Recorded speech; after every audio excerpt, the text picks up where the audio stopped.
three-part true crime drama The Hunt for Raoul Moat takes ITV viewers back to July 2010, when Northumbria police were searching for former bouncer Raoul Moat.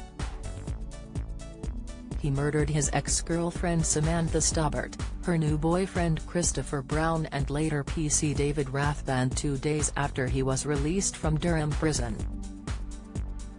Police were desperate to catch their killer, and after a week-long search, they were able to track Moat down. Warning: this article contains spoilers from The Hunt for Raoul Moat.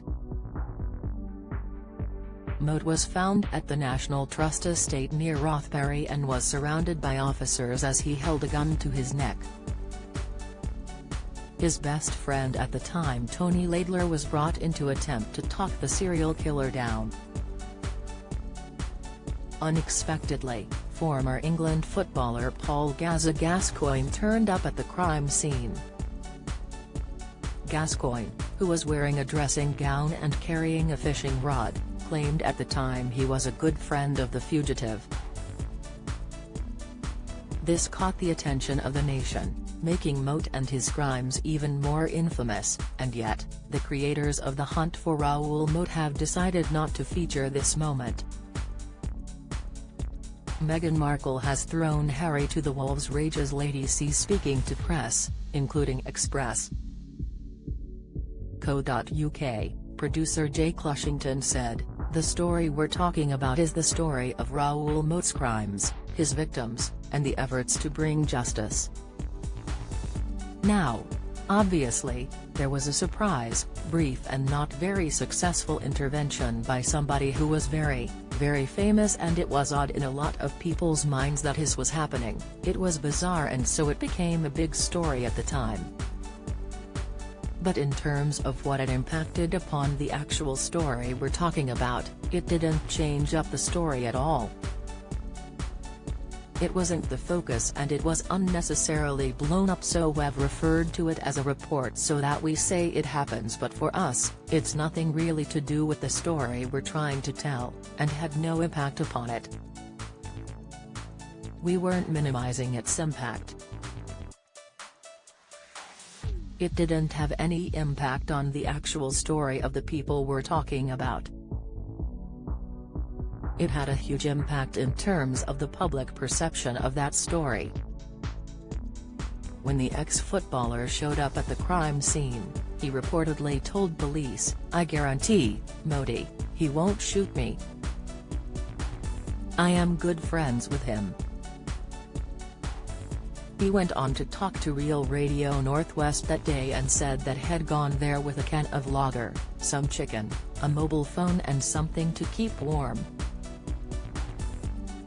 Gaza continued, "He is willing to give in now.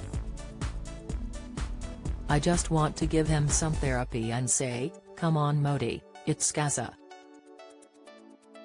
He is alright, simple as that, and I am willing to help him. I have come all the way from Newcastle to Rothbury to find him, have a chat with him." Don't miss.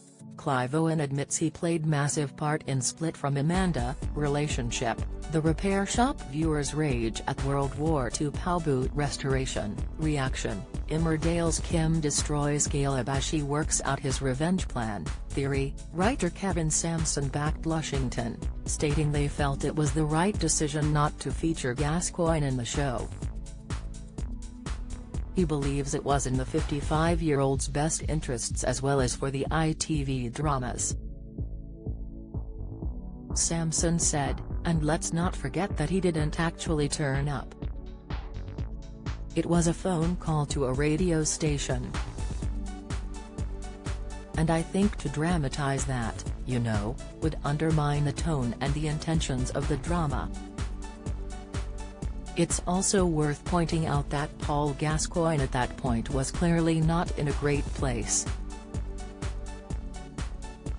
"I think, you know, if we had thought that there was a purpose for dramatizing, that you would have to question your motives and intentions, and potential of sending up somebody who was going through a bad time.